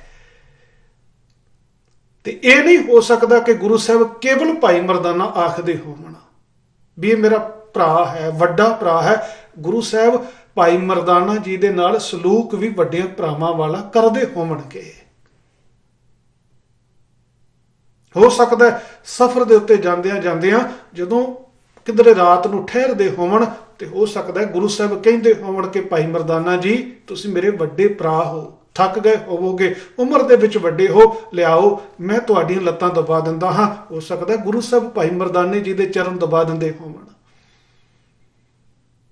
ਮੈਂ ਜਦੋਂ ਇਸ ਤਰੀਕੇ ਦੇ ਨਾਲ ਇਹਨਾਂ ਇਤਿਹਾਸਕ ਘਟਨਾਵਾਂ ਨੂੰ ਦੇਖਦਾ ਹਾਂ, ਮੇਰੇ ਮਨ ਦੇ ਅੰਦਰ ਗੁਰੂ ਦੀ ਵਡਿਆਈ, ਗੁਰੂ ਦੀ ਸ਼ੋਭਾ, ਗੁਰੂ ਦਾ ਜਸ ਹੋਰ ਜ਼ਿਆਦਾ ਵੱਧਦਾ। ਮੈਨੂੰ ਗੁਰੂ ਜਿਹੜਾ ਹੈ ਆਪਣਾ ਹੋਰ ਜ਼ਿਆਦਾ ਪਿਆਰਾ ਲੱਗਦਾ ਹੈ। ਅਸੀਂ ਇਸ ਨਜ਼ਰੀਏ ਦੇ ਨਾਲ ਇਤਿਹਾਸਕ ਘਟਨਾਵਾਂ ਨੂੰ ਦੇਖਦੇ ਹਾਂ। ਲੋਕੀ ਕੀ ਕਹਿੰਦੇ ਹਨ, ਲੋਕੀ ਕੀ ਸੋਚਦੇ ਹਨ, इस गल की कोई परवाह नहीं और ना ही सानू ये परवाह होनी चाहिए है।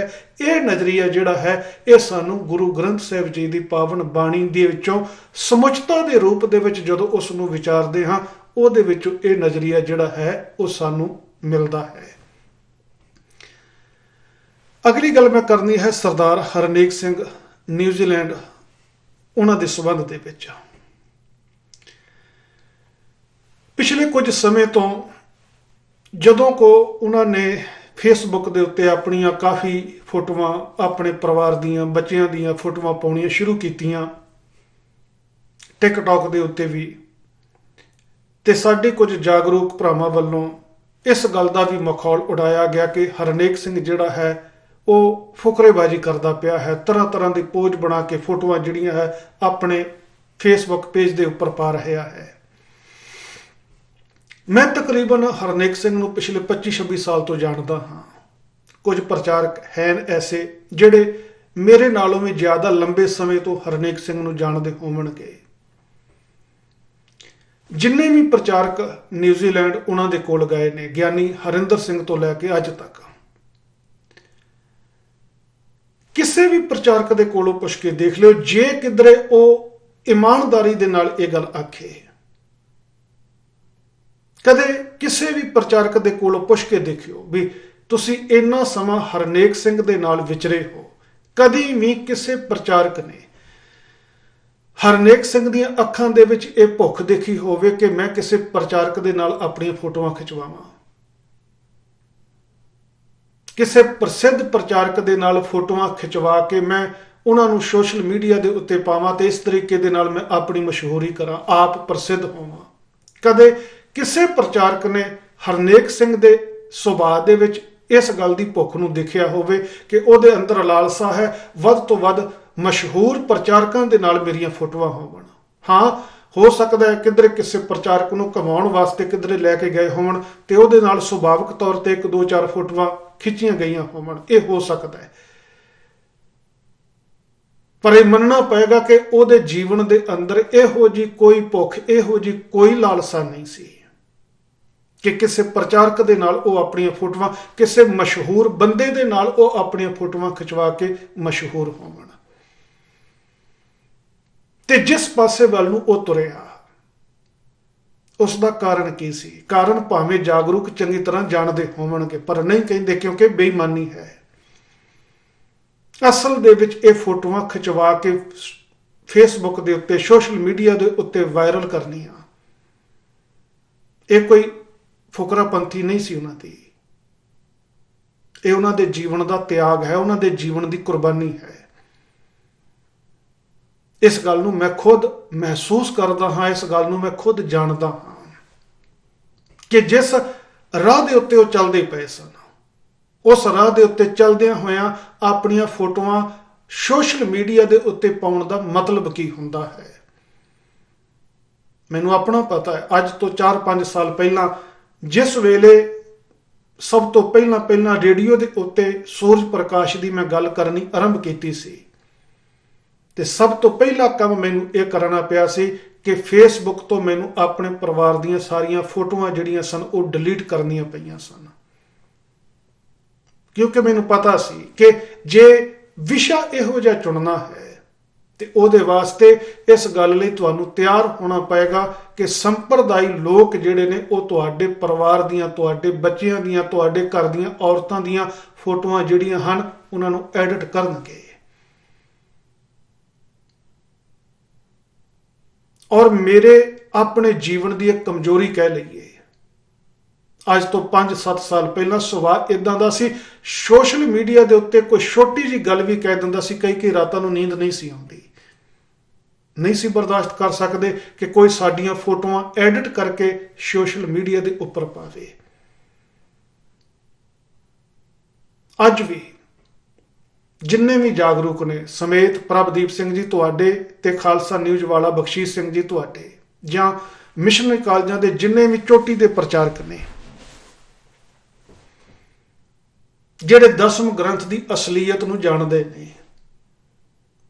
सूरज प्रकाश वर्गे ग्रंथां की असलीयत नूं जिहड़े जाणदे ने, एक चैलेंज आ 1 महीने वास्ते ਜੋ ਵਾਕਈ ਤੁਸੀਂ ਇਹਨਾਂ ਗ੍ਰੰਥਾਂ ਨੂੰ ਜਿਸ ਤਰੀਕੇ ਦੇ ਨਾਲ ਦੇਖਦੇ ਹੋ, 1 ਮਹੀਨਾ ਇਹਦਾ ਪ੍ਰਚਾਰ ਕਰਕੇ ਦਿਖਾ ਦਿਓ ਤੇ ਨਾਲ ਸੋਸ਼ਲ ਮੀਡੀਆ ਦੇ ਉੱਤੇ ਆਪਣੀਆਂ ਤੇ ਆਪਣੇ ਬੱਚਿਆਂ ਦੀਆਂ, ਔਰਤਾਂ ਦੀਆਂ, ਧੀਆਂ ਪੁੱਤਾਂ ਦੀਆਂ ਫੋਟੋਆਂ ਜਿਹੜੀਆਂ ਨੇ ਉਹ ਵਾਇਰਲ ਕਰਕੇ ਦਿਖਾ ਦਿਓ। ਤੁਹਾਨੂੰ ਪਤਾ ਚੱਲ ਜਾਏਗਾ ਕਿ ਹਰਨੇਕ ਸਿੰਘ ਦੀ ਫੁਕਰਾਪੰਥੀ ਸੀ ਜਾਂ ਹਰਨੇਕ ਸਿੰਘ ਦੀ ਉਹ ਦਲੇਰੀ ਸੀ, ਉਹ ਦ੍ਰਿੜਤਾ ਸੀ, ਉਹ ਜੁਰਤ ਸੀ, ਉਹ ਹਿੰਮਤ ਸੀ। ਉਸ ਬੰਦੇ ਦੀਆਂ ਜੇ 4 ਫੋਟੋਆਂ ਐਡਿਟ ਹੋਈਆਂ ਤੇ ਉਹਨੇ 10 ਫੋਟੋਆਂ ਸੋਸ਼ਲ ਮੀਡੀਆ ਦੇ ਉੱਤੇ ਹੋਰ ਪਾ ਦਿੱਤੀਆਂ। ਜੇ 10 ਐਡਿਟ ਹੋਈਆਂ ਉਹਨੇ 20 ਹੋਰ ਪਾ ਦਿੱਤੀਆਂ, 20 ਐਡਿਟ ਹੋਈਆਂ 50 ਹੋਰ ਪਾ ਦਿੱਤੀਆਂ। ਉਹਨੇ ਸਾਬਤ ਕੀਤਾ ਇਸ ਗੱਲ ਨੂੰ ਕਿ ਇਸ ਤਰੀਕੇ ਦੇ ਨਾਲ ਕਿਸੇ ਦੇ ਪਰਿਵਾਰ ਦੀਆਂ ਫੋਟੋਆਂ ਐਡਿਟ ਕਰ ਕਰਕੇ ਤੁਸੀਂ ਕਿਸੇ ਦੀ ਜ਼ੁਬਾਨ ਨੂੰ ਬੰਦ ਨਹੀਂ ਕਰਵਾ ਸਕਦੇ। ਔਰ ਇਸ ਗੱਲ ਤੋਂ ਸਾਨੂੰ ਬਿਲਕੁਲ ਡਰਨਾ ਨਹੀਂ ਚਾਹੀਦਾ। ਲੋਕ ਲਾਜ ਦੀ ਪਰਵਾਹ ਬਿਲਕੁਲ ਨਹੀਂ ਕਰਨੀ ਚਾਹੀਦੀ ਜੇ ਇਹੋ ਜਿਹੇ ਰਸਤੇ ਦੇ ਉੱਤੇ ਅਸੀਂ ਚੱਲਣਾ ਹੈ। ਪਰ ਉਸ ਹਿੰਮਤ ਨੂੰ, ਉਸ ਦਲੇਰੀ ਨੂੰ, ਉਸ ਕੁਰਬਾਨੀ ਨੂੰ ਤੁਸੀਂ ਨਹੀਂ ਸਮਝ ਸਕਦੇ। ਬਖਸ਼ੀਸ਼ ਸਿੰਘ ਜੀ ਔਰ ਸਿੱਖ ਵਾਇਸ ਵਾਲਾ ਇਹ ਤੇ ਅੱਜ ਤੱਕ ਆਪਣੀਆਂ ਫੋਟੋਆਂ ਨਹੀਂ ਪਾ ਸਕੇ। ਆਪਣੇ ਪਰਿਵਾਰ ਦੀਆਂ ਫੋਟੋਆਂ ਦੇ ਸੰਬੰਧ ਦੇ ਵਿੱਚ ਬਰਦਾਸ਼ਤ ਕਰਨਾ ਤੇ ਬੜੀ ਦੂਰ ਦੀ ਗੱਲ ਹੈ। ਬਖਸ਼ੀਸ਼ ਸਿੰਘ ਤੇ ਆਖਦਾ ਕਿ ਮੈਂ ਤੇ ਆਪਣਾ ਪੁਰਾਣਾ ਜਿਹੜਾ ਫੋਨ ਨੰਬਰ ਹੈ ਉਹ ਫੋਨ ਨੰਬਰ ਵੀ ਚੇਂਜ ਕਰ ਲਿਆ। ਕਿਉਂ? ਕਿਉਂਕਿ ਲੋਕੀ ਫੋਨ ਕਰਕੇ ਗਾਲਾਂ ਕੱਢਦੇ ਨੇ। ਮੈਂ ਆਪਣਾ ਨੰਬਰ ਹੀ ਚੇਂਜ ਕਰ ਲਿਆ, ਮੈਂ ਨੰਬਰ ਹੀ ਨਹੀਂ ਕਿਸੇ ਨੂੰ ਦੇ ਰਿਹਾ, ਮੈਂ ਸਾਹਮਣੇ ਨਹੀਂ ਆ ਰਿਹਾ ਕਿਸੇ ਦੇ। ਪਰ ਜਰਾ ਤੇ ਸੋਚੋ ਯਾਰੋ, ਕਿਹੋ ਜਿਹਾ ਸਮਾਜ ਜਿਹੜਾ ਹੈ ਅਸੀਂ ਆਪਣੇ ਬੱਚਿਆਂ ਨੂੰ ਦੇ ਕੇ ਜਾ ਰਹੇ ਹਾਂ। ਜਿਸ ਸਿੱਖ ਸਮਾਜ ਦੀ ਅਸੀਂ ਗੱਲ ਕਰਦੇ ਹਾਂ, ਗੁਰੂ ਨਾਨਕ ਦੇ ਸਿੱਖ ਹੋਣ ਦੀ ਅਸੀਂ ਗੱਲ ਕਰਦੇ ਹਾਂ, ਕਿ ਗੁਰੂ ਨਾਨਕ ਦੇ ਸਿੱਖਾਂ ਦਾ ਸਮਾਜ ਇਹੋ ਜਿਹਾ ਹੋਵੇਗਾ ਕਿ ਲੋਕੀ ਕਹਿਣ ਕਿ ਇਸ ਸਮਾਜ ਦੇ ਵਿੱਚ ਰਹਿਣ ਵਾਲੇ ਸਿੱਖ ਜਿਹੜੇ ਨੇ ਤੇ ਬੜੇ ਵਹਿਸ਼ੀ ਬੰਦੇ ਨੇ। ਇਸ ਸਮਾਜ ਦੇ ਵਿੱਚ ਰਹਿਣ ਵਾਲੇ ਸਿੱਖਾਂ ਦੇ ਬੱਚੇ ਜਿਹੜੇ ਹਨ ਉਹ ਕਦੇ ਵੀ ਖੁੱਲ੍ਹ ਕੇ ਸੰਸਾਰ ਦੇ ਸਾਹਮਣੇ ਨਹੀਂ ਆ ਸਕਦੇ। ਕਿ ਆਪਣੇ ਬੱਚਿਆਂ ਨੂੰ ਅਸੀਂ ਇਹ ਵਿਰਸਾ ਦੇ ਕੇ ਜਾਵਾਂਗੇ ਕਿ ਸਾਡੇ ਬੱਚੇ ਸੋਸ਼ਲ ਮੀਡੀਆ ਦੇ ਉੱਤੇ ਆਪਣੀ ਫੋਟੋ ਪਾਉਣ ਲੱਗਿਆਂ ਵੀ ਡਰਿਆ ਕਰਨ, ਆਪਣਾ ਨੰਬਰ ਦੇਣ ਲੱਗਿਆਂ ਵੀ ਡਰਿਆ ਕਰਨ। ਕਿ ਇਹੋ ਜਿਹਾ ਸਮਾਜ ਜਿਹੜਾ ਹੈ ਆਪਣੇ ਬੱਚਿਆਂ ਵਾਸਤੇ ਅਸੀਂ ਸਿਰਜ ਕੇ ਜਾਣਾ ਚਾਹੁੰਦੇ ਹਾਂ ਕਿ ਬੱਚਿਆਂ ਨੂੰ ਘਿਰਣਾ ਹੋ ਜਾਏ ਕਿ ਨਾ ਉਹ ਖੁੱਲ੍ਹ ਕੇ ਜੀ ਸਕਦੇ ਨੇ, ਨਾ ਉਹ ਖੁੱਲ੍ਹ ਕੇ ਸਮਾਜ ਦੇ ਅੰਦਰ ਵਿਚਰ ਸਕਦੇ ਨੇ। ਹਰ ਵੇਲੇ ਉਹਨਾਂ ਦੇ ਜੀਵਨ ਦੇ ਅੰਦਰ ਇਹ ਡਰ ਬਣਿਆ ਰਹੇ ਕਿ ਜੇ ਕਿਧਰੇ ਸਾਡੀਆਂ ਫੋਟੋਆਂ ਸੋਸ਼ਲ ਮੀਡੀਆ ਦੇ ਉੱਤੇ ਪੈ ਗਈਆਂ ਤੇ ਲੋਕੀ ਸਾਡੀਆਂ ਸੋਸ਼ਲ ਮੀਡੀਆ ਤੋਂ ਪਈਆਂ ਹੋਈਆਂ ਫੋਟੋਆਂ ਨੂੰ ਲੈ ਕੇ ਐਡਿਟ ਕਰਨਗੇ, ਸਾਡੀ ਬਦਨਾਮੀ ਕਰਨਗੇ। ਦੇਖੋ, ਬੱਚਿਆਂ ਨੂੰ ਜੋ ਕੁਝ ਮਰਜ਼ੀ ਪੜ੍ਹਾ ਲਓ, ਉਹਨਾਂ ਨੇ ਸਿੱਖਣਾ। ਉਹਨਾਂ ਨੇ ਸਿੱਖਣਾ ਉਹ ਹੈ ਜੋ ਕੁਝ ਅਸੀਂ ਕਰਦੇ ਪਏ ਹਾਂ। ਉਹਨਾਂ ਨੇ ਸਾਡੇ ਵੱਲ ਵੇਖ ਕੇ ਕੁਝ ਸਿੱਖਣਾ ਹੈ। ਤੇ ਜਿਹੋ ਜਿਹੀ ਘਾੜਤ ਅਸੀਂ ਪੇ ਕਰਦੇ ਹਾਂ, ਯਕੀਨ ਜਾਣਿਓ ਇਹੋ ਜਿਹੀ ਘਾੜਤ ਸਾਡੀਆਂ ਆਉਣ ਵਾਲੀਆਂ ਪੀੜ੍ਹੀਆਂ ਨੇ ਕਦੇ ਵੀ ਪ੍ਰਵਾਨ ਨਹੀਂ ਕਰਨੀ। ਉਹ ਇਹੋ ਜਿਹੇ ਸਮਾਜ ਤੋਂ ਕਿਨਾਰਾ ਕਰਨ ਦੇ ਵਿੱਚ ਹੀ ਆਪਣੀ ਬਿਹਤਰੀ ਜਿਹੜੀ ਹੈ ਉਹ ਸਮਝਣਗੇ।